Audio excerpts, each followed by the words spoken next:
Good day, dear friends, and welcome to the next chapter of Aquarius Rising, Christianity and Judaism explained using the science of the stars. Aquarius Rising is a book over 4,000 years in the making. The rights of others are both recognized and supported. Others are free to follow their own cultural and religious path. This work does not advocate forcing anyone to do or follow anything. It is not an attack on any individual or institution. Religion is in the public domain, though. It must necessarily expect an examination of its customs, rituals, holy days, and doctrines. If you are new here, these individual chapters explain stories and festivals of the New and Old Testament from the Astro Theology perspective. If you're unfamiliar with this, I suggest you either read Aquarius Rising, Introduction through Chapter 7, or watch the associated videos to develop a foundational understanding before proceeding with the stories and festival chapters. I hope this work will aid you in your spiritual journey.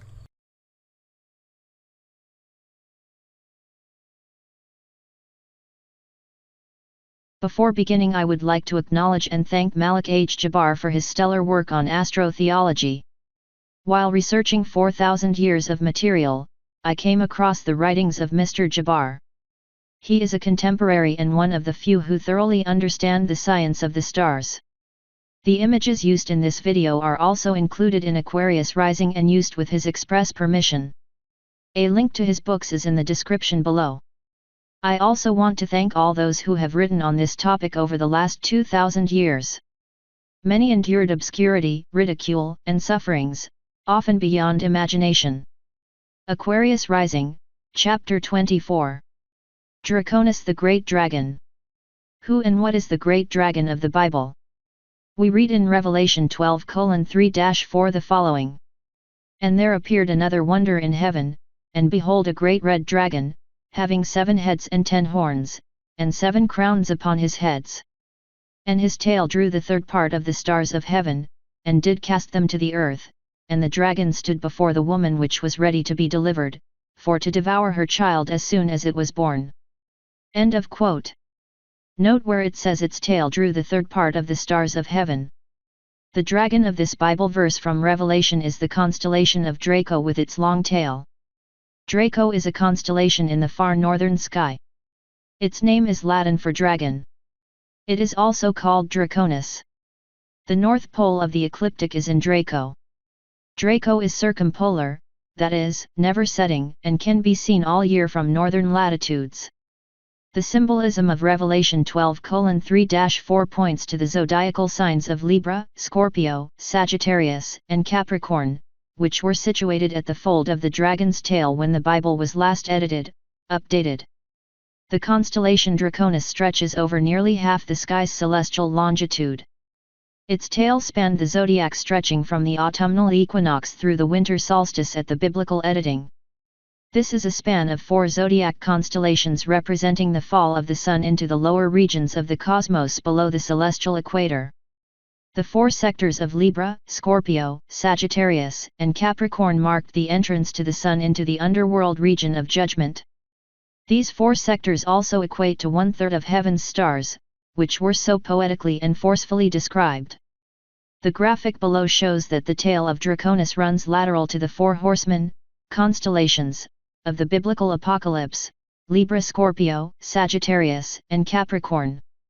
These constellations were situated below the celestial equator 2,000 years ago when the Bible was last updated.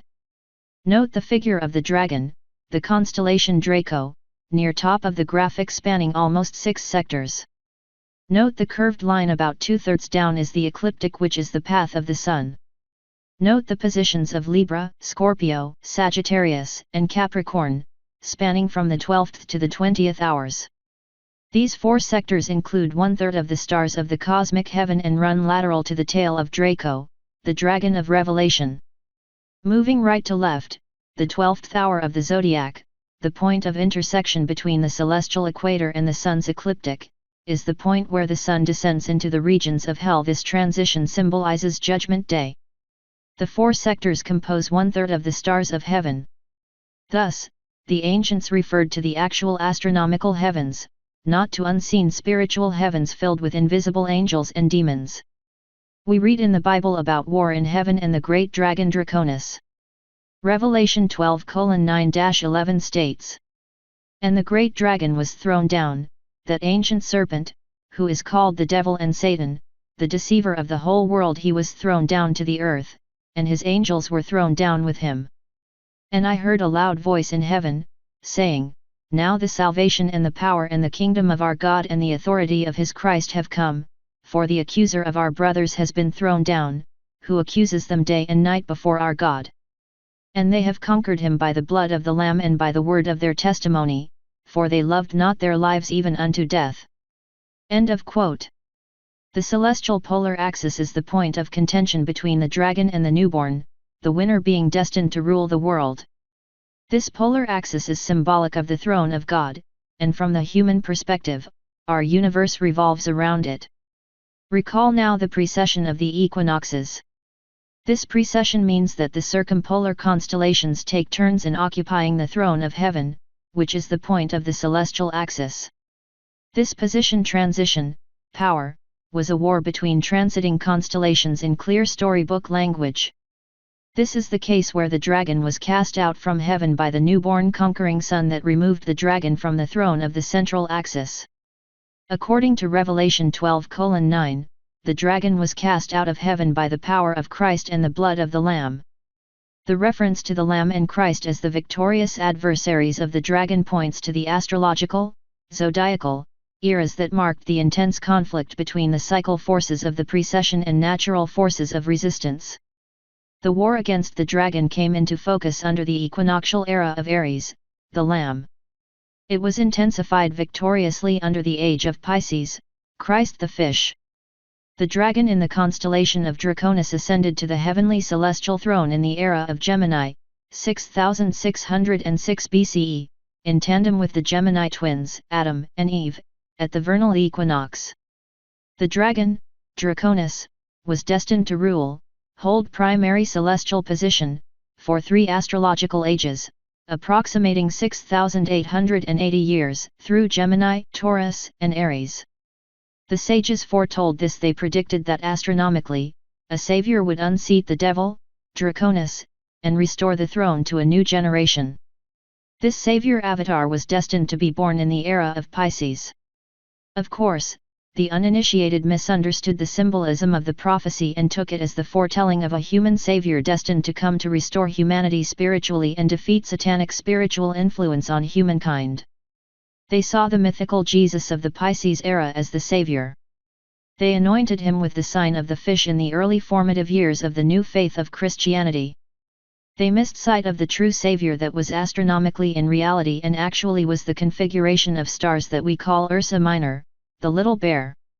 Ursa Minor is the anointed child of the great mother bear, Ursa Major. The unseating of Satan, Draconus, was accomplished under Pisces. This was the beginning of the restoration of a new generation, eventually leading to the era of Aquarius. This is astronomical wisdom. The following 3 graphs depict the circumpolar constellations from the Aries through Pisces to the Aquarius era. The defeat of the devil Draconus and the establishment of a new king on the throne in the image of Ursa Minor is clear and vivid. Here we see Aries in 2286 BCE with Draconus couched directly at the polar axis. Draconus is Satan's stellar dragon. Here is Pisces in 126 BCE. Satan, the dragon, is expelled from the heavenly throne. Now here is Aquarius in 2034 of the Common Era. Ursa Minor, the child savior of destiny, has mounted the throne, signaling the commencement of a new generation, era, free from the influences of Satan, Draconus. This is an astronomical prophecy of the coming cosmic savior, Ursa Minor, that the uninitiated have mistaken for a human savior. The information in this video was taken from Aquarius Rising, Christianity and Judaism Explained Using the Science of the Stars by Rico Rojo. Aquarius Rising pulls data from over 4,000 years and numerous books and manuscripts and presents it in an easily digestible form for the modern reader. Aquarius Rising is available on your local Amazon in both print and Kindle. If you found this information useful, please like, share, and subscribe to the channel.